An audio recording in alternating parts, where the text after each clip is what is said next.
কুরবানির ঈদে গরুর মাংস ঘরে ঘরে, তো এখন আর খেতে খেতে ভালো লাগছে না। তো হ্যালো ভিউয়ার্স, আসসালামু আলাইকুম। আপনাদের মাঝে নিয়ে এসেছি কচু শাক ঘন্ট। মুখে রুচি পেরাতে এই খাবারটার কোনো জুড়ি নেই, অসাধারণ খেতে। আমাদের বাসায় আমি যেভাবে কচু শাক ঘন্ট করি সেই রেসিপিটা আজকে দেখাবো।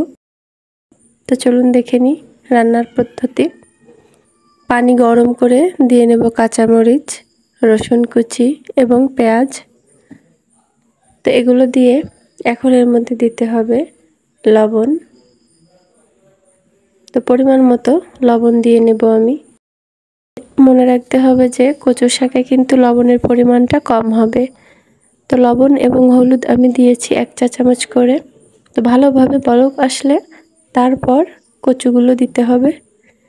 তো কচুগুলো তো দেখতেই পেলেন আমি আগে থেকে পরিষ্কার করে কেটে ধুয়ে রেখেছি। তো দিয়ে নিব, তারপর ঢাকনা দিয়ে ঢেকে দেব কচুটা ভালোভাবে সেদ্ধ হওয়ার জন্য। তো দেখুন এখন কিন্তু ভালোভাবে সেদ্ধ হয়েছে। তো একটা ডাল ঘুটনির সাহায্যে এটা ভালোভাবে একটু ফেটে নেব।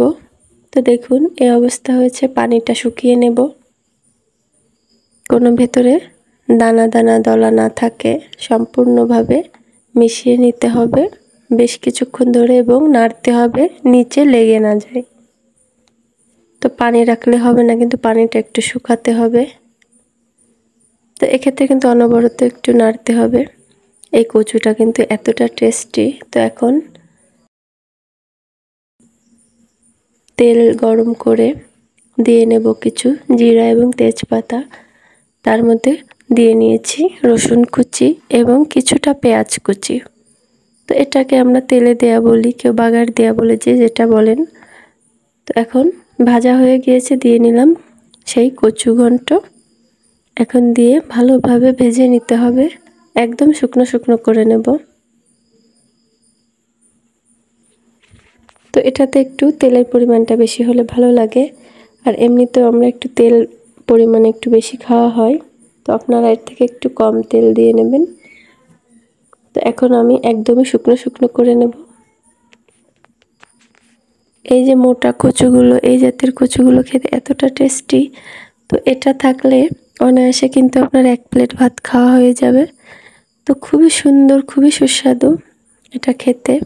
তো বাসায় অবশ্যই ট্রাই করবেন, এমন মজাদার মুখরোচক খাবার যখনই কিছু খেতে মন না চাইবে এভাবে তৈরি করে ফেলবেন কচু ঘন্ট বা কচু শাক রান্না।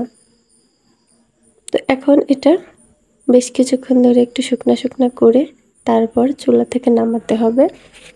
তো আমি আপনাদের সম্পূর্ণ প্রসেসটা দেখিয়ে দিলাম। এটা ফলো করে যদি কচু শাক ঘন্ট করেন একটু গলা ধরবে না।